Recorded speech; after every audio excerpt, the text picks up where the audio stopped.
Hey guys, and welcome back to Trekyards Reviews. We got another Discovery episode number 4. It's as if it's scheduled on a weekly basis. I know, right?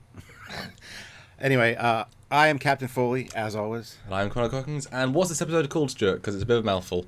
The butcher's knife cares not for the lamb's cry. It is quite a long one, yes. And what and again, we don't speak about this, and I don't look at reviews beforehand, and you sort of watch it live. What is your overall review of this episode, episode 4? Had some great moments, for sure, but only half of the episode for me was exciting. The other half was very dull.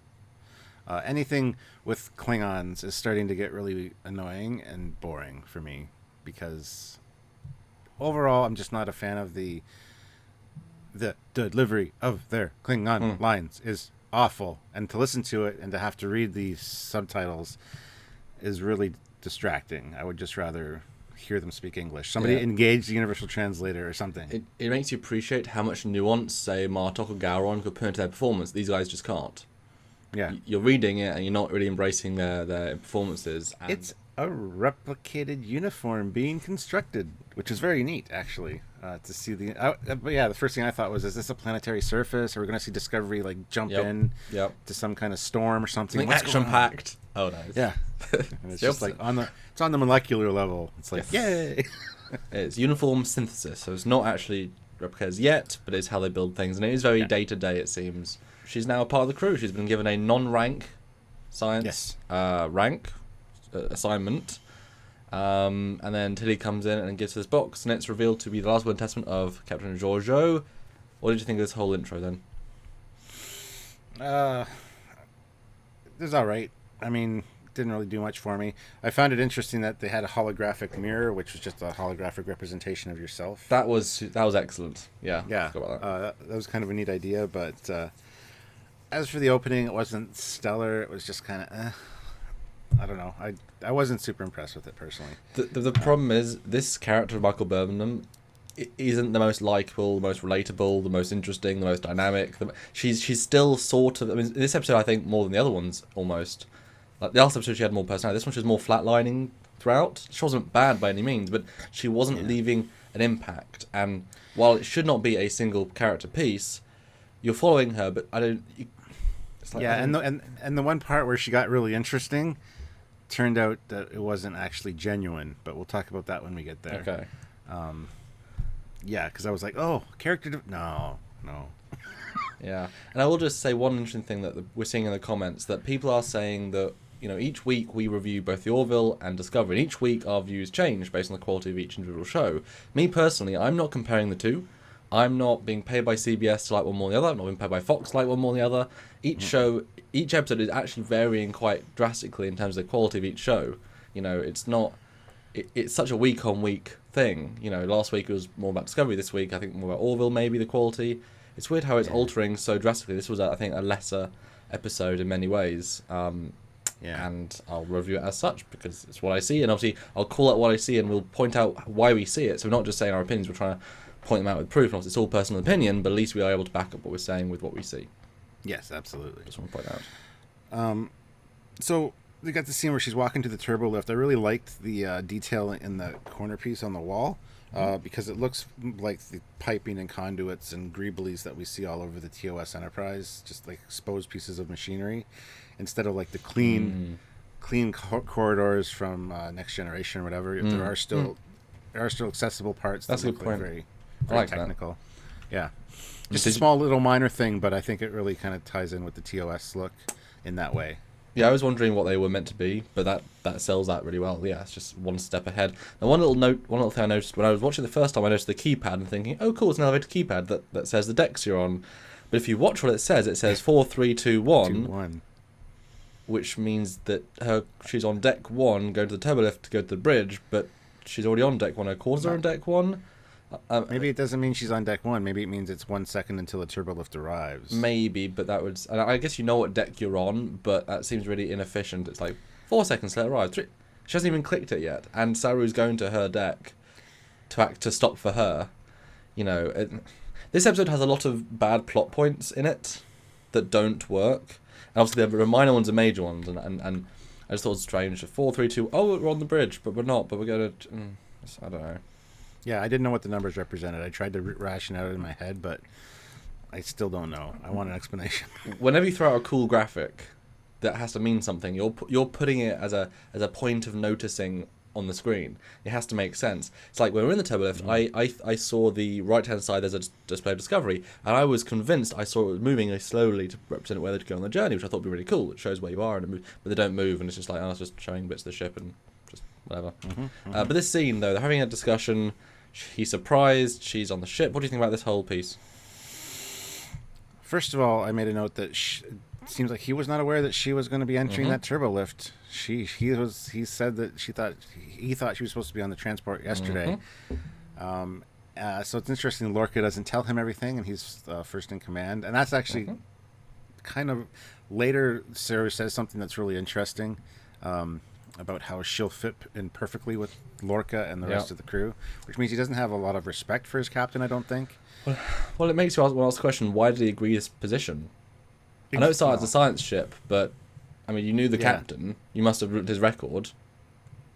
Yeah, well, we might learn that backstory eventually, but yeah. Yeah. And he obviously feels threatened by Saru's presence because his threat gangula is out, which actually ties in with the book Desperate Hours that I'm reading. But yeah, so I thought that was interesting. Yeah, I really liked his dialogue in this scene. Saru, again, is still proving to be the standout character of the show so far. Almost every scene, there's something good about it, specifically well written. And his gangler are really interesting. They've really developed that a lot in this show. Although, looking at this one picture, look how tall the turbo lift is. I mean, if he's like 8 foot, is the turbo lift like 12 foot? Why would you build such a large turbo lift? I know for species that tall, but that seems excessively huge, because that mean is every deck 8 foot tall? Could be. That's why the ship is so large. Like as far as we know, anyway, we got a big measurement for it. So, but I like this scene in general. Yeah. Their relationship's interesting, but again, they sort of keep fluctuating between being friends and not friends, and enemies and not friends. It's very oddly they're frenemies. They keep resetting their relationship, and it's not adding much. Because I thought they were in a good place from last time. Where I thought, yeah. Well, they were, because he thought she was going to be leaving the ship, which is a nice little as to why. But now that you're not leaving, oh, damn it! Why are you here? You were in prison for a reason, girl. Come on. Yeah. So anyway, they exit the turbo lift, and there's a battle going on, and for like 5 or 6 seconds, I'm like, oh my god, they're actually engaging the Klingons. How did they not know that they were under attack? There should be a red alert throughout the ship, even on the turbo lifts. And then I'm like, oh, it must be a battle simulation. Sure enough, it was a battle simulation, and I love that they have the holographic display, and that would be the run battle drills. You hear it all the time on TOS, but you never see any kind of battle drills. It's just you assume that they're, just testing their reaction time and stuff. This I actually like, that there's actual physical simulation going on. So, well, digital, physical, digital. Yeah. Yeah, this was a goodish scene. Well, it's interesting how they said they haven't detected us yet. You can tell, and how this is so closely mirrors the later scene, that the idea is they are not drilling for an average battle. They're drilling for suddenly appearing. They don't know you're there attacking. That's their one play. So that's how they're doing it. And we have now called out these ships are bird of prey. A ship that we thought could have been a Romulan ship from the previous trailer. We also get a full name for the drive here, the Displacement Activated Spore Hub Drive, as he says. We're the only ship equipped with it. Cool. So, yeah. Yeah. Now this was, they obviously the point of this scene was to retell the audience what it is and what we're doing, but I was expecting a bit more of a facade of science. He goes straight into his bridge crew saying, right guys, this will let us go anywhere, and therefore we can kill and destroy any Klingons we want. He's not even he goes straight into the warpath. I know that's what the theme of this episode is. But he's like, we can go above Kronos, which means we can bomb them. Yay! Well, immediately after this scene, he takes her into that room with all the weapons, and he goes, I study war. Yes. So he's coming off as a very interesting Starfleet captain away. So I know my dad is sort of very against him because he's the most antithetical Gene Roddenberry captain. But at least when you had Section 31 people in DS9, you saw the Federation good guys to counterbalance. They were able to judge the bad actions of those guys. In this series, there is no one judging him particularly badly. So he looks like an average captain, just doing what has to be done. And even this crew is a specialist crew, the bar we're setting for what a captain is getting so and so low in terms of morals and judgment. And while, yes, it is a wartime, ends just fine means is a theoretically a possible thing, I don't think any of us could, if he can save the entire Federation, should he not do it? Blah, blah, blah, blah, blah. Doesn't make him a good guy, doesn't make him a good captain, doesn't make what he's doing a good thing, And throughout the episode, he risks the everybody for the war. Having this creature on the ship is risking everybody. Doing this displacement drive later on risks everybody because they could be killed. He doesn't care about his crew particularly. And again, 100 billion versus 2,000 whatever crew, because there's probably the amount of crew. Shouldn't really matter. But he's also a Starfleet captain, and yet he's not showing those. Am I saying nonsense here, Stuart, or what do you think? No, I totally agree with you. I want to like Lorca. I really do. I thought from the last episode, he has a lot of potential and a lot of hope. This episode, I'm kind of like, he didn't impress me. Most of this episode, honestly, didn't impress me. So I'm not really surprised that he was, any different. But, I totally agree with you that, to become a captain in Starfleet requires a certain amount of training and, personal integrity. There's the word I was looking for. Thank you. But it seems to have gone out the window as far as now. We might get a backstory on why he's like this. We've got to, but anyway, I agree. Yeah, again, each episode we see more of them, but they can push in the wrong directions, And again, by the end of the season, we could feel differently, but we're taking each episode as it comes. Then they walk down this hallway, and I noticed that the lights were coming on as they walked by, which you called. Yeah, which is it's also a great energy saver thing. But at the same time, I'm thinking from their point of view, they're walking into pitch blackness. Personally, I'd want to be seeing what I'm walking into hallway wise. Well, it knows it's him. That must be the routine, the subroutine. / this is a lesser, this is a more secret deck where there's other things happening. This is where his menagerie is. But the thing I like most about this scene, is that the most dangerous weapons in the universe, Stuart. A little bit stretching it for a Batleth and a whatever. Yeah, I snickered at that as well. Yeah, she obviously has no weapons well. Yeah, but Stuart, they have a P90 from Stargate. What? Yeah, top left of the thing. I should know because I have P90s. It's the exact same rail system. Now, while the angles are a little bit different, that's just the angle of the shot, but it's literally a P90 from Stargate / modern military. An FN P90. And I've got a couple of BB ones. So yeah, I'm happy about that. The P90 is one of the strongest, best weapons in the universe. Sure. That was a really great. Why? But yeah, Stuart. Next scene, we're at the same graveyard. Yeah. And they're still there. And this is a scene. Yeah, they're still there 6 months later on this ship with no power, no food. Well, they have power because they have lights and hologram. But... Oh yeah, but they don't have warp power. They don't have the ability to jump to warp. They don't have. They're running low on food, as they said. And this is where I lost a lot of respect for these new Klingons. They ate Captain Giorgio's body. Now, did they do that because they were low on food and that was available? Or is that something that the new Klingons do as part of their rich, their culture? If it's a cultural thing, that really bothers me. If it's out of necessity thing, then it's understandable a little bit.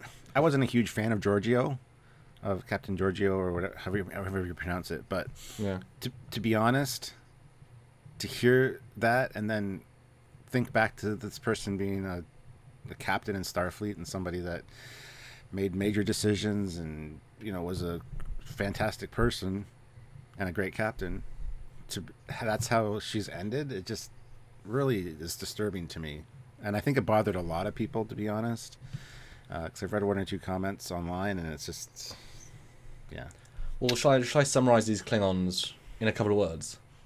Shoot. They're not great Klingons. They might be the worst versions of Klingons we've seen, maybe at the current level. I mean, you know, obviously, you know, the motion picture Klingons, there's not much to see. You can't judge them. But, you know, it's like they're not. I mean, they're not. Even the TOS Klingons were civilized. Well, that was one of the points. They were just the other race. They were, you know. Yeah. And yeah, this, in first watching it, and I watched it once then for the notes, you know, I sort of accepted this scene, but from watching it back, I mean, and knowing the entire plot, I'm like, what nonsense is this plot? What absolute nonsense. So, let's break this down. They have a battle that Takuma's been preparing for. He's got a cloaked ship, several ships. He gets all 24 houses. They all leave. That's fine. They lose their neck. Okay. 6 months later, a technologically advanced race with the entire Klingon Empire. In 6 months, not a single Federation ship has gone to check on them. And in that time, all of the Shinjo's crews have all been rescued. So they've known the sarcophagus vessel with alive Klingons has been there. Not a single Klingon vessel has gone to check on Takuma, who they thought was the Messiah. Didn't know he was dead. If they did tell everyone he's dead, not a single ship went to go to save them and say, hey, do you want some parts and warp drive? And we see in 5 minutes that a ship can just come in and say hi, no issue. What a pathetic situation this Klingon plot is. 6 months, they repaired most of the ship. I mean, the neck's quite impressive. They repaired the ship, great. They actually used, you know, Klingon work bees. But they repaired everything except the warp drive, and they haven't got food replicas, or they haven't fixed those. And they haven't done things. The Grand Crusade and Takuma's, you know, second in command chap has done literally nothing apart from fix an antiquated ship that has cloaking technology. Ah, my God, what an awful plot for the Klingons so far. Please, give me your spiel as well. Yeah, so I agree with pretty much all of that. I actually forgot that the Klingon's neck on the ship became damaged, but looking at the picture there, you can see it's a different color, like it has been repaired with duct tape. So, I mean, glad you mentioned that because I completely forgotten about that. But yeah, 6 months later, I was really surprised that they were still there, and it was still like a derelict battlefield. They mentioned there are no birds of prey available to get dilithium from, or dilithium whatever. Processing matrix, yeah. Yeah, so I found that very odd. Now, the thing to kind of counter one of your points a little bit, this is an older ship, like an ancient sect of ship or whatever, so it might not have replicators, you know, installed. It could have had live targs or something, and they're fresh out. Yeah. You know. Oh, I'm sure that as well, yeah. Yeah, so, but overall, yeah, the whole, nobody's come to check on them. Where is this battlefield? It's apparently in Federation space. So they're in Federation. Yeah, they're in Federation space because Giorgio said they're in Federation space. We're not leaving that easily. 6 months of a war has been happening, and I always thought it was strange too that the Shenzhou was still there. Like, can't you retrieve parts off of it? Like, I know it looks like a lot of the interiors maybe cleaned out a little bit. So, like, her shelves are all empty in her office. I mean, they could just be floating around and whatever. But, all blown out. Well, I guess it can hear. Yeah, but you would think that if it's in Federation space, the fleet was there, they would at least send one or two ships to salvage parts, or at least tow the ships back further into Federation space. Find all the bodies, bring them home. There's probably a whole you know, operation happened as to clean up the situation. Even if there's a war, that's still going to happen. With the Klingons literally watching. Yeah, exactly. So this whole plot point of the Klingons still being on the ship 6 months later is really odd. No, if it was like a week, if it was a week later or a couple days later, no problem. But it's established this is 6 months later. Yeah, no, it was bad. It was very, very bad. Any way you look at it, what they're telling us is that a war starts, everyone forgets about this battle, everyone forgets about their Messiah Takuma, a war happens, and they've still forgotten, you know, and then, call number 6 months later, hey guys, haven't heard from you, we've been doing great without you, we haven't really needed you at all. Oh, you guys are damaged? Oh, you should have said. Oh, we'll help you out. 6 months later, it was, I mean, I don't understand how you can have such bad storytelling. They've had so long to think this through. You know, an easy solution would be like it had one warp jump, warped into Klingon space, and the warp drive failed, and so, you know, no one could find them. So they've been searching, and then they could find it, and maybe their warp jump towed some parts with them, or they took. I mean, it's big enough to actually have the Shinjo on board it, you know, as a salvage operation. So that they could have. It doesn't make any Yeah. sense.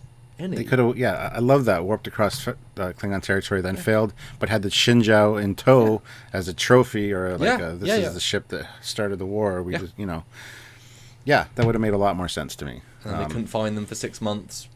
Again, also quite lazy, going how many ships the Klingons have. And they seem so relaxed about it. It's like, oh no, we're all starving. Oh no, we can't. Call home. Just let them know you need parts. If they hadn't rallied behind Takuvamar, okay, they could have ignored them. But they said he was the new Messiah. They agreed. Mm-hmm. It's so poorly done, so poorly making sense. And I will say, this one scene, and I've done a couple of stills. One of the close-up of albino Klingon in a side view, and seeing that side view, I just think there's nothing about this that says Klingon. I watched a scene thinking I am having to do so much fake mental exercises to think these are Klingons. Mm-hmm. I mean, they don't look remotely like. When you showed me that close with that guy, look at this neck detail. Where on earth did that come from? He has no Klingonness apart from his nose and very teeny ridges, but also the other races have similar things. Again, it's just pushing that suspension of disbelief so far beyond where it needs to go. They've now got a bigger head, bigger neck, bigger ears, bigger chin, bigger head, integrated ears, integrated... I mean, it's just so difficult to watch those scenes. And yet, if this show had been generic sci-fi, beautiful. I wouldn't have had a problem with it. Nice. It actually works really well for generic sci-fi. For Star Trek, it doesn't fit. Like you said, you got to stretch your, imagination a little bit too far to make this fit into Star Trek. Unfortunately, I'm sure people are going to say, this discussion's already been had and said done to death. But we're seeing new views of them and things. But it doesn't take away from the point that this just they really are pushing where Trek fans can believe it. I mean, we're watching it because we're loyal to the franchise, but they really should throw us some bones beyond sound effects, And lazy plot points is just sad, given how much time they had to work on this and the budget. You would think 8 million budget they could.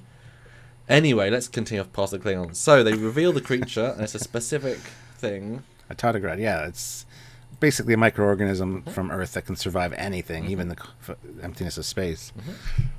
And it's cute, ugly kind of pug dog kind of way. Yeah, and what a great taking the real what it looks like into the CG design creature. What a great translation for great design. And so she's saying it attacked as you attacked. This is what it basis is, and they're herbivores in the micro layer. And the computer says, it doesn't even eat meat. Or, it would go for fauna and such. I was like, okay, interesting. And they nicknamed it, and what's her name? Commander Landry nicknamed it the Ripper, which it did rip through stuff, so that's fair. It did, but again, Landry's attitude here really annoys me. I just can't stand her. So, well, she's a one-dimensional character seeing the world in a one-dimensional way. Yeah, but she's not supposed to be. But Lorca picked her for a reason. Anyway, so then we get the real plot. Corvin 2. Yep, Corvin 2 is under attack. It's a mining colony attacked by the Klingons.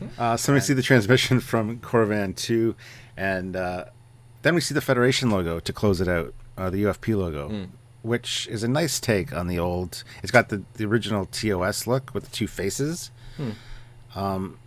which was later replaced by the palm leaves, which now they have both, which is... I like. The top of it seems a little cut off to me, but anyway, that's just the logo we're talking about. So, So what do you think of this though? Corvin 2 generates 40% of the Federation's dilithium. That's a lot. And the Klingons it is a lot. Attacked a blockade, ambushed them, destroyed the blockade. Now they're attacking the colony, and it's 6 hours left of shield power. And closest Federation ship is over 80 hours away. Makes me wonder where the hell Corvan 2 is, because why would you not have that? If it's 40% of the lithium generation for the Federation, why is it not more heavily guarded? Why is it not deep in Federation space? Or at least, have a star base or some ships assigned to this... I don't know, it just seemed odd. Like, is it near Klingon territory? Yeah, this is where my other big problem with the plot comes in with I'm assuming it was hugely heavily guarded, right? Which means the Klingons had to send a hugely powerful fleet, which won. And even if they were badly damaged by it, it's such a fleet that the Discovery should not be able to take out. And actions later on, it's silly and blah blah blah. And in such an action, what they did do shouldn't be enough to stop them. Again, doesn't work for me. And 40% is pretty integral, and it's the Rura Penthe of the Federation space. But yeah, dilithium is the golden material. I'm assuming the blockade was huge, and if that was another battle of the binary star, another 20 ships lost, it's like, well, the Klingons are just wiping you out. I mean, if they can rally forces that can kill your biggest fleets at any given time, I mean, are you even doing anything in this war? I mean, yeah. I know the Constitutions can beat D7, so please just send them in the war. Send them against ships, they can beat them. They're not a Discovery, they're better than Discovery, they've better phasers, better torpedoes. For God's sake, use the Constitution classes. Well, that's as frustrating. That's as frustrating as the Dominion War. We don't see any sovereigns in battle. They could be doing more important missions. Like the Enterprise was in the movies, eh? Going to... Trying to get all the friendly allies they can with barely warp-capable species that... Anyway. Yeah, so it makes me wonder where the hell Corvan 2 is. I really want to see it on a map, because if it's deep within Federation territory, the Klingons are pushing that far. I mean, that's pretty extreme. Yeah. And, yeah, you'd think they'd send their best fleets to take care of that. And I know close ship 80 hours, whatever. Yeah. It's dumb. The thing is, 80 hours isn't a lot in the Star Trek timeline. That's a couple of days. It's not that far. In Federation space, I mean, Vulcan's several weeks away, warp 5. Okay, it's still warp 5, but... And this proves this is not the JJ verse, because they could be there in 2 minutes. And they were there in 2 minutes. Different tech, but not with a conventional warp drive. No. So that squashes those JJ verse rumors. Yeah. Yeah, because if they're sending such large fleet to destroy a huge block... And also, they didn't know the blockade was there. And without cloaking technology, how do you determine the size of an enemy fleet? You haven't got sensors that can go 80 hours of maximum warp, surely. So do they just send the biggest fleet ever, but then they're then surrounded by enemies? I mean, that's a hell of a confident move, and which house is doing that? Is there a KDF? I don't get the sense there's a unified Klingon defense force in this verse, because they're all infighting. It's a good point, actually. There's so many story problems this episode. Again, Yeah. Orville and Discovery, every episode is just fluctuating so much. Yeah. And then comes the one humorous line in the episode, because there has to be at least one humorous thing in each episode. No lightheartedness at all in Discovery, just one funny line. Maybe. There's a couple of little bits I liked that were wow. I smiled at a couple of good smiles. Maybe, but this one was really funny. Okay. Yeah, we can definitely get there on time. Next scene, we definitely can't do that. Yep. That was a beautiful hard cut. Yeah, and that's Stamets just being like, seriously, we can't do it. I really love his attitude. He doesn't take crap from anybody, even the captain. He's just like, no, it's impossible. It's funny how his character really doesn't emote that much in his face. He's quite, but he is soaring in terms of my opinion. In terms of his acting is great, his character's great. He's the only Starfleet officer there. Saru to some extent, but he's so concerned about preservation. He's losing sight of the exploration, and he's there for different reasons than is this guy, the science guy. And does he say he'll take the tech out? No, he says that later on, so we'll save that. But yeah, they examine the Glenn tech, and I'm kind of surprised how we are rushing through these new plot points we're gathered, which obviously, as I said last time, shows that they're going to keep introducing new things to pull this plot along, which is nice. Like, I was like, wow, they've already addressed this. Wow, they've already addressed that. Wow, third scene in, we've already seen the creature again. It's like, oh, okay, we're going to go straight into it. Cool. Okay, not wasting any time in this show. Yeah, and then he installs the hardware from the Glenn, which we know how disastrously that turned out. I didn't think it was the best idea to actually install that on our ship. With seeing how it failed. Of course, he is smart enough to know why it failed. Well, they explained why the Glenn failed, and it wasn't anything to do with the ship, actually. It was just the ship unmattered into a pocket. Unspooled. Unspooled into a Hawking radiation firewall. So the ship didn't do anything wrong. It's like warping into a sun. Oops. Yeah. So he just had to calculate the navigational stuff better. And the navigational stuff is missing a supercomputer, which we'll get they into. need to complete the map. Yes, absolutely. And there was also the other piece of tech they found, which they don't know how to activate it. It looked like a chair. It looks like little robotic arms on an assembly line. Yeah. I just thought it just need a dude to sit in it, and they'll stab you, and it'll be like, I'm a chair, I'm a pat. That's what it was. So So we come back to the Klingons and Kor arrives, and I really want to look at this Klingon ship, the small one, because that is the only ship I'm digging of their fleet so far. I can see some parallels. Yeah, it's the most Klingon-esque. It kind of looks like something out of Star Trek Enterprise. Yeah, just older. Design-wise. And also, the lighting on the ship is much better. You get to appreciate the design of this sarcophagus ship. Like the lighting in the pilot was like, wow, this is dark. It's like, okay, cool, that's what it looks like. Awesome. And Core beams aboard the very familiar Klingon transporter that do beams. I was like, hey, good job, guys. That was awesome. Good job. And I noted that the consoles on the right hand side were still flickering. So 6 months on, still didn't fix consoles on the bridge. Maybe they did, but the lithium power core matrix thingy is not operating it because it's failing now. I don't know. There's reasons. So what do you think of Core's appearance in bending the knee, a la Game of Thrones? Not very Klingon-like. This is more like a Romulan tactic kind of portrayal and, just sly. Yeah. It's not a Klingon thing to do. Have the you ever Klingon seen would beam on and batleth him in the chest. Yeah, have you ever seen a Klingon even bend the knee to somebody? No, I don't think so. Yeah, I don't think I have either. It's always, headbutt or grab the hand, grab the hand or give him a big hug or punch him or something. Yeah, well, yeah. Yeah, even when they're dealing with Kalis, who is their god, I guess. Yeah, well, he's Messiah. Yeah. And again, views of that dude with the the dude with the neck. He looks like an engineer from. He doesn't look remotely Klingon. I agree with the neck thing. Doesn't look at all Klingon, but I gotta admit, his forehead is the most Klingon forehead I've seen so far. That bit. Yes. Well. Yeah. Anyway, so let's go to the next part. So here they're actually using the drive, and we see the rotatingness of the saucer. I mean, it's probably just plates on the bottom, top and bottom that rotate. I can't imagine the whole deck doesn't, because the windows on the side don't move. True. Yeah. Because I wondered how that would work when I heard that they rotated, but yeah, I think it's just a top. Well, it's probably there's obviously the solid rings are attached, but then inside the two solid pieces there's bits on rails. So it's the bottom and top, and then a middle slice, which is the tech. Maybe I don't know if the tech goes all the way through that. Well, it's like, why does it rotate? I mean, there's a it didn't launch particles like I hoped it would. Not really sure why it rotates. Yeah, it was odd, and then to see the US the registry number go spinning around, I thought, well, they should have that stationary somehow. That's just odd. Yeah, but guys, we did say be patient. Form follows function. There is a specific function to the rotatiness, and we're seeing that. There's your form, because the function is needed for the drive, and they do say, and I'll spoil that a little bit later on.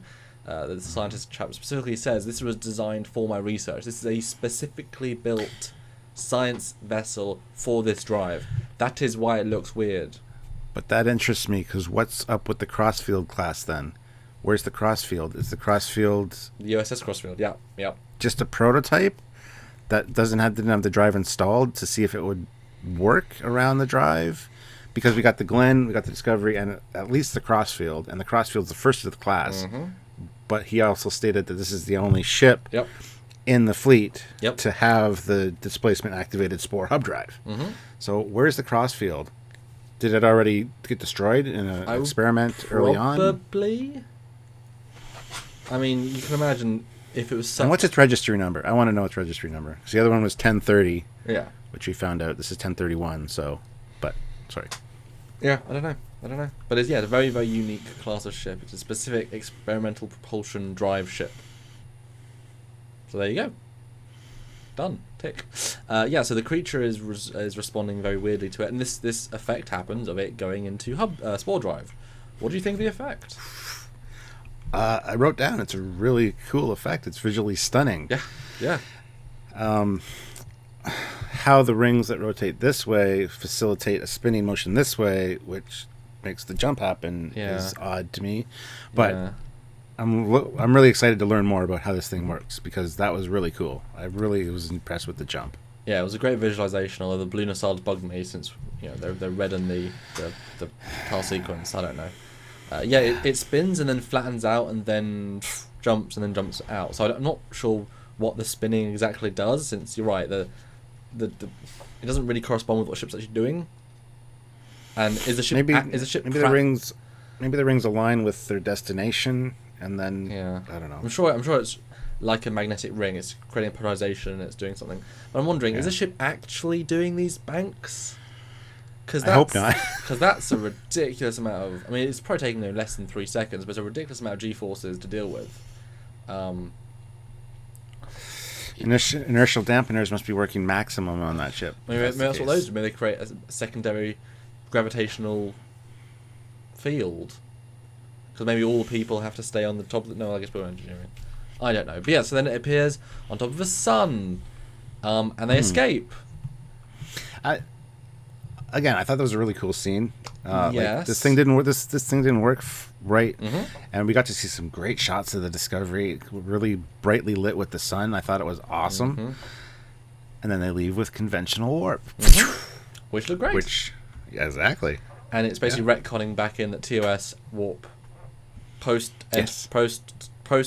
launch of the Connie looks like TMP. And pre-launch of this, it's classic Enterprise, because the NX-01 has the Defiant going through. So there's the distinct line of classes. Anyway. Now I will say, though, one stupid plot point. They turn off the shields to activate this drive. They appear in orbit of a sun without shields. Lorca says, activate shields. So the Discovery can survive a couple of seconds completely absorbing the sun's power. And we're very close to it. Without any damage whatsoever. I thought shields were more important than that, Stu. I thought we needed shields for this sort of death, destruction thing. But this is the Discovery. It could be made of some really advanced alloy that facilitates this spore jump drive thing. Then why don't every other ship later on ever be able to do this? Because it's too expensive. My guess was that it was still charged with spore particles, but it feels like an instant jump thing. I don't feel like there isn't a warp field is a subspace field. It pulls it out of space, whereas this doesn't feel like it's doing that exactly. It's literally sort of sucking itself through different parts of the galaxy. But it was so strange to hear turn shields on. We're literally next to a sun. Wow, yeah, half the ship's already dead, but okay, we'll do that. Yeah, completely undamaged, and it has no part of the plot. It's like we're really devaluing a sun here. Seriously. Anyway, so it warps away, and then we get some scenes. Oh god, the grossness of the dude's broken nose. Wonderful CG, and I was like, oh, I'm so sorry, dude. Yeah, we saw him earlier smash his head into the console. But yeah, I love the little Tellarite reference there too. Stay still or you'll end up looking like a Tellarite. A little bit mean, but you know. And then the line about the frontal lobe, where the doctor's like, "Don't worry, I'll save it in case you want to have a feeling one day." I thought that was a very McCoy-esque thing to say. I could just picture McCoy saying that. Absolutely. Now, are these two the people that are meant to be in the relationship? That's what I thought at first, but I'm not sure. Because I know the black guy's gay. Is this guy gay too? Like, isn't it? I mean, they might get a relationship later on. They might just build into it. But I guess when they were the two that were the couple. Yeah, as soon as Because I don't know who else of the cast that is left that has yet to be introduced. Well, there is the one guy that has to be introduced. The character that needs to still be introduced, which I'm surprised we haven't seen yet, because he's, like I said, he's been on publicity stills and everything. His character's name is Ash Tyler. So yeah, I'm looking forward to seeing what that's all about. So I don't know they haven't really gone into the relationship thing. I'm sure that'll definitely come up, but yeah, looking forward to having him introduced. I was expecting him sooner than later, but if these two are the gay characters, and again, that's not a big deal, obviously, but they were making a big deal of it, so we got to make it at least mention it. I'm guessing because there was no chemistry or rapport between them yet. Like I was expecting little something hints, like the feelings line, like there wasn't really anything there. But it'd be kind of nice though if the scientist chap hates what they're doing for the war, he might turn to the only one that understands pure Federation, the Doctor, who's there to heal. So you can imagine they might start spending more time together. And I would like to. I mean, that'd be nice if the relationship built throughout the season. It doesn't just start. That'd be a nice way of doing it. But I was kind of like, oh, okay, this is the less. Yeah, because the last episode, I thought he was in a relationship with the guy that was on the Glen that got killed. Yeah, that was a subtext. Before he got killed, I thought that was a little bit of subtext. Because I'm waiting for that. I'm waiting for that. Yeah. That link. So. And then Lorca comes in, has a bit of a and this guy, the scientist chap, basically says, "I'll take all my tech," and he says, "Yeah, you can't. I own it all." And that's when you get the reveal that it's been built specifically for this tech. One thing that's worth noting too, when Lorca came in the room, is he mentioned, "Do you want to be remembered in the same vein as the Wright brothers, Elon Musk," which was nice, and Zefram Cochrane. So I love the little Elon Musk reference there. So I had to point that out. Very contemporary. Yeah. And then the next thing that the captain does really baffles my mind. He broadcasts ship-wide the audio from Corvan 2 with like these people being killed and families being ripped apart. And why would you broadcast that ship-wide? Other than to be cruel and make your crew feel guilty. You could have let the engineer listen to it, Stamets, because he's the one that you got to convince, you got to get this thing to work. But why broadcast that ship-wide and have everybody be so emotionally devastated by that? I thought that was a very cruel thing to do. Like, yes, it's in reality, it's happening, but can you see Kirk doing that? Well, that's the sort of move that Janeway or Picard would take Lorca into his ready room and say, "Lorca, that's inappropriate. You talk to me this in private. You don't do that publicly. You don't, hurt the ship."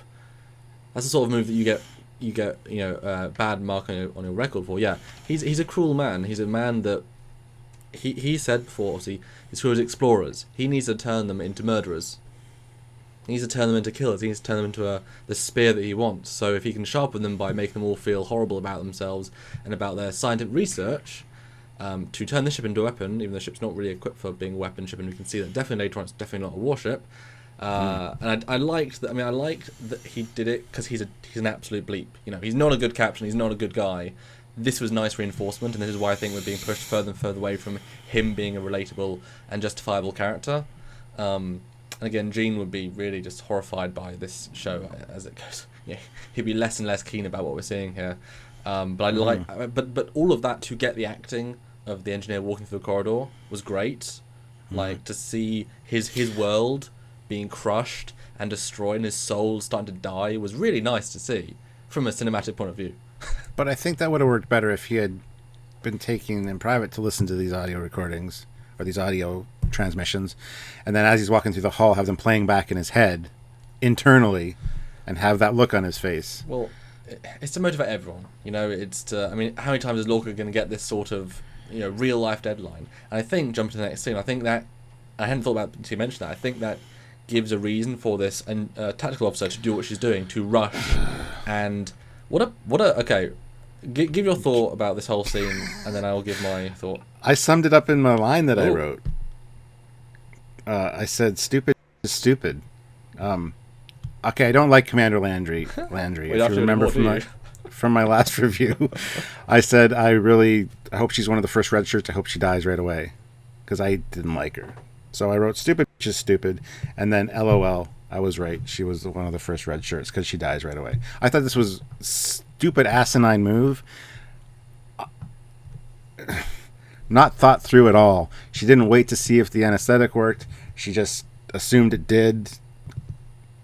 This is an unknown creature we're dealing with. You can't just assume that it's going to work. So everything that happened to her deserved to be happened to her. That's my summary of that scene. Done. Yeah, like I said, I think she was pushed to action by the cries, but I wrote, she's not a good tactical officer. Weapons and bat deaths are known to have no effect. She's just stupid. Stupid. Nothing you have works. You know this. So why are you specifically, I'm going to take a weapon that has no effect, and use it on a creature that has no effect? And a gun that, okay, is a different gun, fine, which, can I just say, shoots Star Wars blaster sound effects. I recognise the sound effect. I'm like, you dumb sound line. Yeah. I mean, she's not. How did she get in this position? I mean, I feel kind of sad that she died because Game of Thrones style, make it a named character that we know from Battlestar, have her die. But she justified in her death. She did nothing right in the scene. I'm glad she's dead. I'm not going to miss her. So there's nothing to miss. I mean, exactly. Except for negative attitude and just. She's such. I mean, just such a flawed officer. I mean, Worf wouldn't do that. Well, none of them would. Stupid people are stupid, and they deserve to, be failed by the mistake. But seriously, what amazing makeup! Her being ripped apart. Oh yeah. What? One last thing to point out there: Now, I sort of didn't realise this until I watched it again, but the transporter effect is a newer one, because it has to be. You've got the digitizing effect of the Shinjo being 20, 30 years old. This effect is actually more TOS-y. They've refined it. It's got more parts. Watch it again. It's a lot more TOS, actually, than the last one was. And I was like, oh, good. You guys remembered. And I forgot, but you guys remembered. Well done. So I was like, yay, beaming effect. Much better. I didn't notice that, but I'll have to go back and watch that. But Yeah, it's much better. Cool. So next thing we see the deserted Shenzhou, and the Klingons have magnetic boots and transformative armor, which, yeah, I did the same thing. No one in this universe has that. That's Mass Effect technology. That's Star Wars sometimes technology. Just have them go. Done. You're saving like $2,000 by CGI budget. Come on, guys, seriously. Yeah, I agree. It's just dumb. Why isn't... You can't push them this far, guys, please. But incredible armor. It's incredible engineer armor from Prometheus. Seriously, it looks very similar. It's very, very nice armor. Mm-hmm. Although that was a, I guess, diss on Discovery. One quick bit of credit: they did use the TOS medical sound for the biobed. Yes, so, I did notice that. Good job. But then, Stuart, do we get the warp core? Well, we get something. I do like the fact that the lithium thing pulled out. Very similar to what we've seen TNG a few times. With the crystals come out. I would have preferred that it be on the ground and come up, like in TOS. Would have been neat. Just one little simple callback. Yeah. But to see that was actually pretty cool, to see the warp core. See, it makes some sense. Like, they're obviously basically ignoring TOS canon for the most part, but they are linking to some TMP things and such. So if we ignore the TOS stuff, it's quite a distinct visual thing. Long, tall bit with a distinct pull-outable dilithium thing that Voyager had and multiple had. So I'm pretty sure this is the warp-ish core. And to have such a tall structure to not be the warp core would be odd, I think. Although, it's just got a light that goes on top. I'm imagining it might have glass that's shattered or something. I mean, this ship's probably quite badly damaged. It's not that bad, but it's quite badly damaged. But I liked seeing it. I was like, okay, so this is warp core-ish. And then we get a very personal scene between our two favourite Klingons. I just wrote Klingon loves seeing LOL. It was actually, this is the most interesting part of the whole Klingon plot point in this episode for me, was the fact that she's kind of developing feelings for this guy. I thought that was interesting. I kind of like her character. She's the Klingon I can tolerate the most right now. So I don't have a problem seeing more of her right now, but still, I don't care. The Klingon scenes really bored me in this episode, and I'm not looking forward to more. Yeah, and again, I picked a close-up of the guy again. Now you've lost most of his ridges. He looks like multiple alien races from any other show. There's nothing Klingon remotely about his thing, and again, just bad non-Klingon design is bad design, and you've got to say it when you see it. I mean, she's a bit better, but really odd texturing. I mean, it's again very strange. Yes. Anyway, let's move on to some more interesting stuff now. Saru is seen again. This scene was actually quite good and well written. Like I said, this was the part of where I'm like, there's actually some interesting character development here now. She's actually like feels sorry for the way she treated him on his whole career, and no, that's not the point at all. She was just using him to see if his threat ganglia came out, because he would be able to sense that there was something dangerous about something in the room. I liked that part of it. Yes. That's why that was her motivation. But at the same time, I really hated the fact that she was so insincere about what she was saying and kept watching him. And then once he realized it, he's like, "You're exactly like everyone else. You're going to fit in with Lorca and the rest of this crew perfectly fine. I actually believed you for a second, but no." So yeah, this scene is interesting because of the character development, and I thought it was going somewhere really good, and it was the best scene in the episode for me. But then we got no Michael Burnham development. We just got awfulness. Yeah, I mean, you didn't need to have. I liked the ganglia thing. I liked using him because if he has a instinctual sense of of death. That's brilliant. And not telling him. I like that aspect as well, because a lot of people Yes. have said, why not just have him come in and tell him what's going on? That wouldn't work. So Yeah, it's very clever. But so her apology was surely real. So why then double back and say, well, yeah. It's like why would you play the scene to double back and have him not like her by the end of it? It would work just as well the other way. And it's like, I'm glad he was calling her out, because you were bad to me for 7 years. Again, this relationship is nothing. They're not good people. They're not good friends. They keep upping it and then destroying it again, and for good reasons. She doesn't respect him. She doesn't respect people, apparently. But overall, this was the best scene from this whole episode, the best well-written, in my opinion.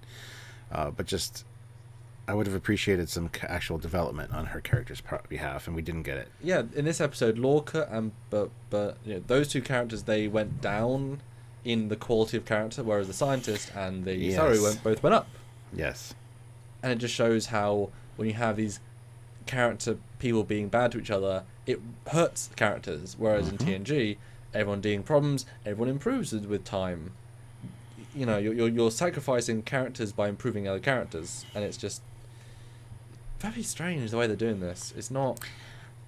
It'll probably all pay off once we see all the other episodes, and we can go back sure. and rewatch it and go, oh, okay, it's awesome. And I'm excited to rewatch our own reviews once we've seen the whole season and know the final place and such. But anyway, so she talks to. Now, I did think, though, she was intelligent in her job in this episode. She was good at her job in the sense that it wasn't overly complicated what she worked out. It's not hostile. Okay, you can work that out. It has spore stuff inside of it. Okay, it might eat spores. Okay, great. It was obviously linked to a spore ship, so probably something to do with the spores. Probably is a safe bet. Yeah, probably. So she feeds it some, and then she becomes friends with it. That's awesome. And I gotta say something about Tilly here. Even in the last episode, we know that she's very shy and awkward and kind of probably on the autistic spectrum, which a lot of people have speculated. Yeah. But she's. When she was on the Glen and dealing with Klingons, she didn't flinch. She was rock solid with her phaser. She wasn't like Hoshi from Enterprise. I was afraid of every little thing, every new thing in space. I really appreciate that about her character. She's very, brave. I mean, she kind of flinched a little bit in this situation, but she still held her ground and she didn't freak out. So I love that character aspect of her. So. Yeah, she has some depth. They've given her a good little, sliding scale of improvement, which is good. Yeah. So then they work out that the blasts and stuff weren't caused by a creature; they were caused by something exploding out. And what if the creature is important to this whole thing? And Stamets says, "Very not." But they beam it in, and it loves it, and it's symbiotic even. Symbiotic. And what do you think about that whole plot point? And I thought that was the creature is the key. I thought that was awesome. Again, that's Star Trek doing what it does best, thinking outside the box, realizing that not everything's what it appears. And I gotta say too about Discovery, it's really putting the science back in science fiction, which is what Star Trek always does. Because this new spore drive is something that, in like 100 years, people could be looking back, going, Star Trek predicted that we doing this, and we are doing this. It's something new and out of the box, so I like that. We said about last episode, we liked the last episode more because it had science back. Yes, it was darker. Yes, the characters were doing bad things, but it had science. It had some stuff to look at, tech. We could appreciate what they're doing. We were seeing directions they were going, and they weren't afraid of where they were going. And so in this, having a biological life form, it does. I will say it's a little bit pushing it. I'm assuming that maybe they grew him to do this, as opposed to it evolved. Yeah, I'm still very foggy on that how that came about. It wasn't really explained very well, but is it a new crew member? Is it gonna be a regular crew member? It seems like a very important thing. The drive does not work properly until you get a creature that can understand the universe, that can see the universe in its brain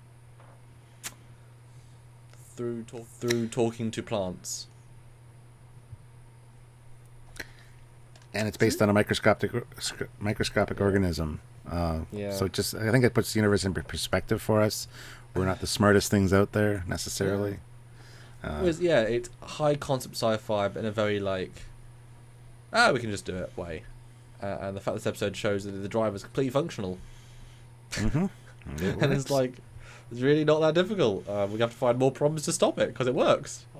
I mean, to be fair, so did Transwarp until Scotty broke it. So, and so yeah, we see the next scene: the Klingon feast and betrayal. Thoughts? My thoughts. You got to love what I read in my notes. Is all I'm saying. Okay. I said all I wrote was problems in Klingonville. I saw this coming a mile away. Yeah. But the fact that the way he went about it with, like you said, bending a knee, not very Klingon. This is more Romulan. This is subterfuge. This is, make them think one thing and then turn on them. Klingons aren't really known for that. So I thought it was uncalled for. He should have just came in guns blazing, in my opinion, and taken over the ship. Or just killed him when he was in the Shinjo, because he has data cores for days. He'd go off and get one, come back. He doesn't need them. Why didn't you shoot I was expecting him to shoot the Shinjo, then his problem solved. Why? The point was take over, just kill him while he's on his enemy vessel, and then bring your own version. Yeah. Or dock your ship with this ship, give it its computer culture, it'll be better, and then So it was, as usual. I think for a Klingon scene, it was really poorly written. I can't stand the Klingon scenes. To me, they're boring. And the line delivery is awful. And not very Klingon-y. Exactly. If this had been TOS Klingons that we were looking at, I'd be with like TOS Klingon tech or ships. I'd be like, oh, this is interesting. I want to see how this plays out because these are the Klingons I'm used to. This just seems like another alien race that I don't really care about. And I'm sorry, the Klingon scenes in this show bother me so much for so many reasons. They're very far away from where writers of any other Trek would probably write. And that just shows they're going in a direction that is their own without really embracing what is Klingon. And the visuals are a big part of that. Like, I would love to see the scenes reshot and a bit more familiar with the classic makeup, with them able to speak properly, human. How much more you would just be feeling right and embrace it and see the depth and let the actors really play with the performances. Give him a Martok, even bring back J.G. Hertz. Let him be, let his little subtleties play in and let them. But there's again, I wrote core welder. Although what a ridiculous situation though. The entire crew, is ginormous ship, probably thousands of Klingons, all just accept the food for safety. But again, does that say that in the 6 months they didn't bother reaching out to get food? Does his crew realise that? Like, is this single guy trying to show he's amazing by fixing the ship, which he only realises after 6 months he can't do? If that case, yes, a mutiny is probably worthwhile because he's a rubbish leader, and he was only picked because he wanted to do the job. Yeah. He really Takuma accepted him because he had no time to pick someone else. A pretty poor choice. Yeah. But turncoat that quickly, and the entire crew be accepted by chicken wings. And then obviously they talked about he wants the cloaking tech, and that was nice. I thought that he's really just there for the cloaking tech. I'm glad they mentioned none of us have it. How did you get it? But I'm surprised he didn't say, I want it for my ship. Because this ship's antiquated and rubbish, really. It shouldn't, with a weak spot of the neck that one torpedo can rupture and take 6 months to repair. It's and to be fair, that was the only damage the ship has sustained. One torpedo to the neck. It destroyed the warp drive. It destroyed so much of the ship. It took 6 months to physically repair, and they lost the ability to go to warp. So clearly a flawed ship design. So just take the technology, take on board your own ship, and then, and actually in this scene it says the crew technology, the crew with the cloak technology. Look at the Klingon at the back right with that huge head. What are they doing? Seriously, that's awful. Absolutely awful. Yeah. But I love his costume. Yes. I could see Gowron wearing that. I could see Martok wearing that and being like, I am so fashionable. He is so close to what a Klingon could be in terms of look and style, like a new age Klingon. Give him some hair back, give him a ponytail, give him a more refined look that isn't pushed out as far. Same costume to be more reinvented, more real. You could push this guy to be a Klingon. They are just still not, have him be a mirror of Lorca. He's not an honourable Klingon. He's ends just by the means. Hence why, because we're seeing a bad Federation captain, seeing a bad Klingon. I mean, is Chang, is it honourable to shoot a ship while cloaked? No, not really. Well, I've made that argument before too, and people are like, the only thing honourable is victory at any cost, which isn't honourable. I don't know. It just... Yeah. Next scene, Ripper's the supercomputer, and so they put him in, hook him up, get the thing activated, And it this works. this is a visually stunning scene where they come in and they go to station all stop, and there's just a lot of coolness going on here. The birds of prey are awful. Awful design. Yeah, I want to review these properly in brightness, because they're... This whole... Okay, Stuart, you say everything you want to talk about this whole scene until they jump out, and I want to double back and talk about it, because I have some major problems with this scene.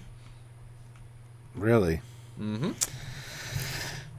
Well, I love the fact that they pop in, destroy a few birds of prey, and then, like he says, I'll stop. And you see the little thrusters firing. Mm-hmm. That's a fantastic shot of the ship. Mm-hmm. Then they're right above the hull, blasting you away, and he's like, I gotta wait, gotta be closer. Mm-hmm. What are you waiting for? I mean, maybe some other ones that are coming in, perhaps. Mm-hmm. But, and then the scene from underneath where the Discovery is floating there and you see the thrusters, beautiful. I love it. It's a fantastic shot. So I had problems. Visually, yes, it was good. The CG being very dark, but all the amount of self-illumination, all the glows. I'm so glad it has as many glows as it does, you know, with the engines and stuff. But I have a few big problems with this scene. So, basically most of it, if you break it down. Okay. Okay, so the scene is, we are literally 8 minutes away from shields failing. There's a diagram that says that, right? Yeah. No other Federation ships have come. It's still, you know, they have 80 more hours left to be there. The Klingon fleet has destroyed the blockade. They're now bombing the town. Okay? Fine. So the Discovery spore drives in, and they have a plan, which is to lure other ships in to blow them up with bombs. Fine.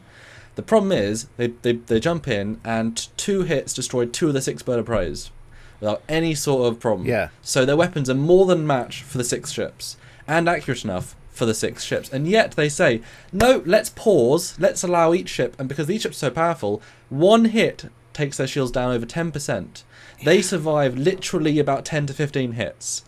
That's all this science ship is, not a warship. It can survive that few hits. They're that ineffective, and then it beams away, launches bombs, which destroy the remaining 4, which they could have shot in the meantime. And then they leave, allowing the rest of the Klingon fleet in orbit to bomb and kill the town. They say, we're fine, we destroyed the 6 craft that were there. Let's leave them to be killed by everyone else. No, guys, you stay and you help them. Because guess what? Well, there isn't just 6 ships left that you just bombed, because they're only birds of prey. Yeah, I didn't get that impression that there was another fleet there. I didn't really think about that, but you're right. And also the fact that when they do drop the bombs and warp out or blink out, whatever they do, the fact that there's no shields on these birds of prey apparently, because they're bombs. I just thought it was odd that they get destroyed so easily without any shield. Well, they're meant to be hyper bombs, but the fact is, when phasers can blow them up, why are you allowing your ship to get attacked? His strategy made no sense. It was appalling. I mean, imagine just come in, fire all the different phaser ball turrets. They all get blown up. They send shuttles down to the planet to send rescue supplies. They say, guys, you're safe. We'll stay here till Federation ships arrive. And he says this amazing line: "Let's send our Klingon friends a message they won't forget."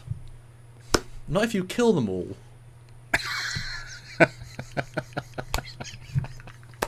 So that's a very interesting point. I like that. And if there are still ships there, then they'll kill the colony.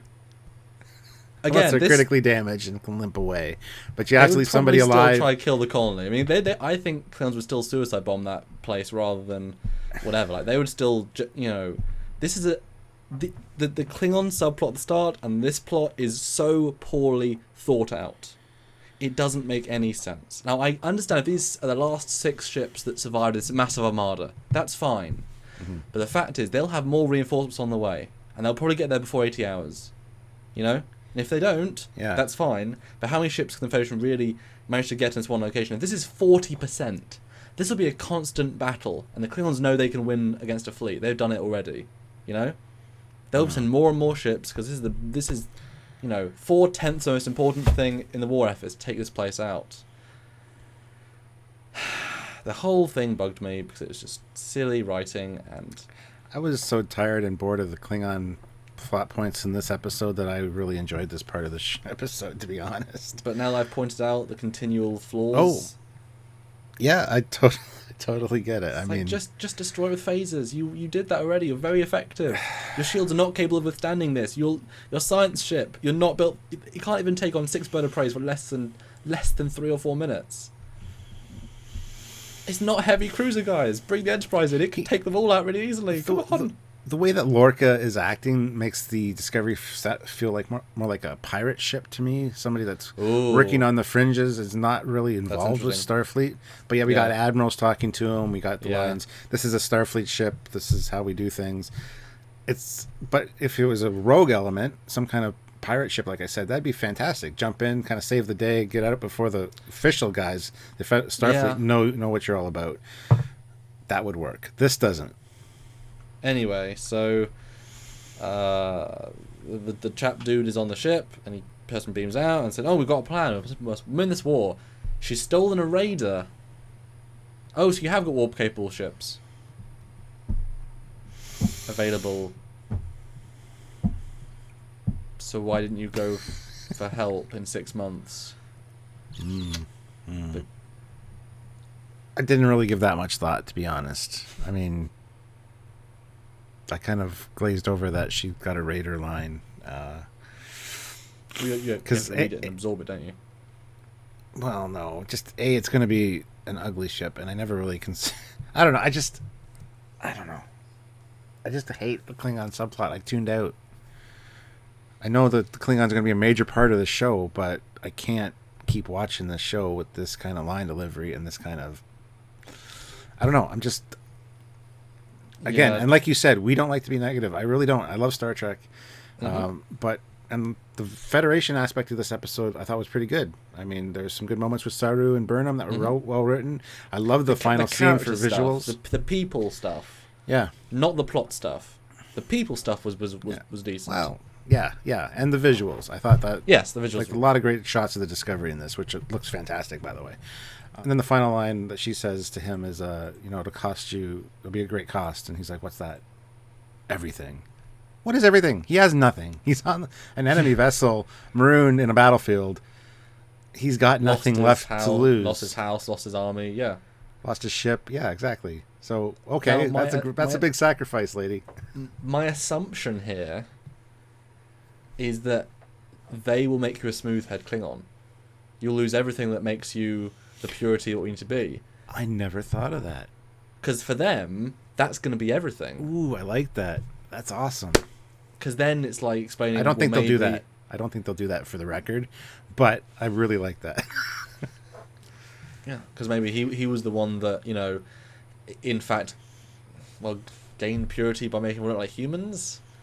Doesn't make any sense, but, that she has to take them to a specific... to Mokai, the home of the Mokai, whatever they are, and you'll leave you with the matriarchs. Matriarchs, yeah. And they'll come at a cost and everything. What is all of this about?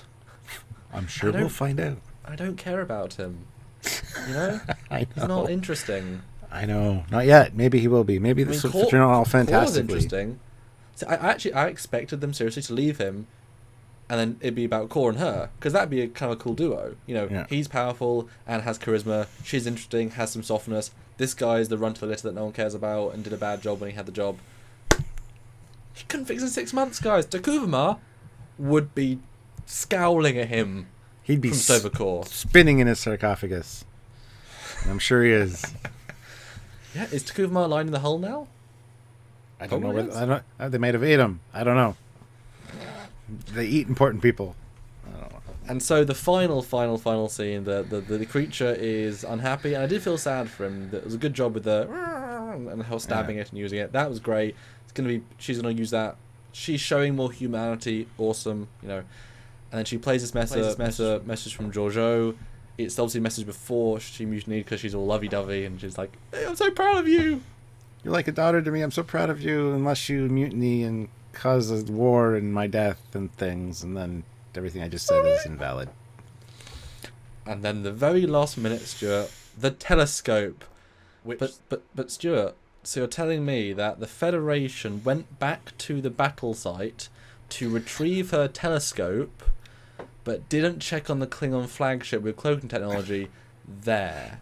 That's what I was talking about earlier in the episode, where it looks like the ship's been cleaned out.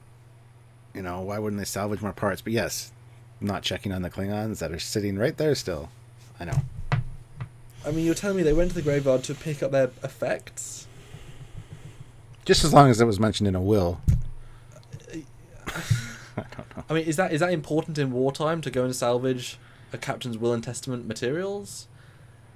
I can see them being automatically transmitted from the ship.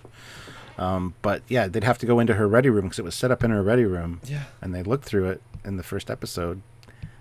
So.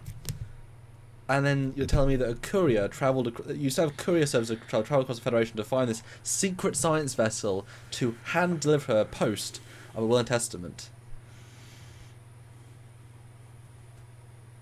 I assumed. Don't ask me, I just work here. The clever way around this scene would be she gets an email and it sends her a replicator chip, like a data for it, which lets her replicate the equivalent of it. So her will and testament was cool. to give her one which was destroyed on the Shinjo, and it's just her prized mission. Because at that point, an original is amazing and all that, but you can make a new one. But to have the real one from the Shinjo, I mean, we don't know it's one from the Shinjo. It could be the one from Earth that she had. She had two. That'd be much better. But for the world, well, that could be. It looks a little different than the one in the first episode. I did note that as well. It's also packed up. But what? I mean, it's like in Red Dwarf, 10 million years to deliver post, and they're lots of post. But is there seriously post being sent between things? I mean, what ship did this? They have to have clearance. They have to have special clearance to go to a secret ship. There's only one left of it in the galaxy, apart from maybe the Crossfielder herself. Problems. This is a long episode. A long review. We didn't think this was going to be this long to discuss, but I said it would be. Yeah, I did. But anyway. I'm sorry, guys. We don't like being negative. But again, problems are problems. There's problems. And we are going to do this potentially for other treks maybe you might see. And we'll be fair with what we see. Because plot points are plot points. And to be fair, we don't talk to each other before we do these reviews. These are, as we film them, is what you see, our reactions to it. And we're both on the same page as far as this episode. We are with most of them, which is kind of crazy. But good. Yeah. Sometimes we disagree, but yeah. Well, I mean, you always say things I don't notice, and apparently I really pay attention to the end bits like more than you did to see all the glaring problems of that battle. Just shoot them, Lorca. Just shoot them. Save the people, guys. And I kept thinking, you've blown up all these ships. The wreckage is going to fall down and kill people. They're not small ships. Yeah, the shields are down, so yeah. Stop killing people, Lorca. Please save somebody. It isn't just. Get better shields. Go talk to the Enterprise. They have better shields than you. And on that note, final out of 10 then, Stuart.